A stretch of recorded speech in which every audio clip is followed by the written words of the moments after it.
See how they going up and down the stairs, you know, falling out of sync. So look at Samuel say, No, no, no, no! Too loud, too reckless. see that too loud, too reckless, because as it's written, my sheep knoweth my voice. And that's what Satan want people distracted with noise. Remember, Public Enemy used to do that, bring the noise, and they always want to try to sound out the voice of the Lord so people don't know what's really going on. And that too reckless is because they want everybody crashing their car. They don't want nobody being following, Kara, following Christ. They want everybody to crash their car and be reckless, Too ghetto. See that too ghetto, because that ghetto, it's just a place of the Jews. So they know the time coming where we're about to break out of that the false, the reprobated ghetto, and then the real ghetto is taking place. The ghetto is going to be the gathering of the Jews, who the gathering of the Hebrews, who are aware of what's going on. And people walking in the ways of the Lord the right way, not in that black false identity anymore. No more bywords.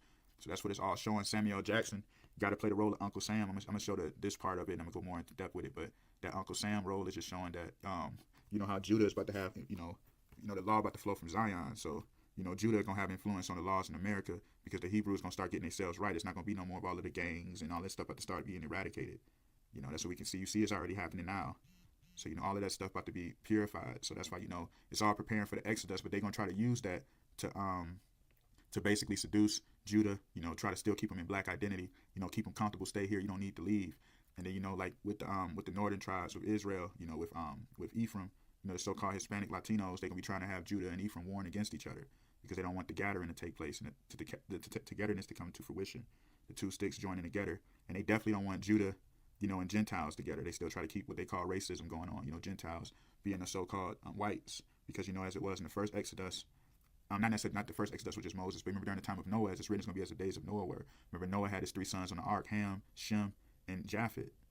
As the Messiah would return, and it'd be as the days of Noah. So they already know the Messiah on the earth, and it's being revealed, which I'll get into later on. But Noah's 3 sons, Ham, Shem, and Japheth. Ham represents Africa, Japheth, represents the Gentiles, and then you got Shem represents the Hebrews. So they already know they don't want that togetherness, because they know once that all happens, what happened the first time the flood came, when all 3 were together. They don't want Judah, Judah and Israel together with the other nations. They know that's going to bring an end to their world. Their world going to start falling.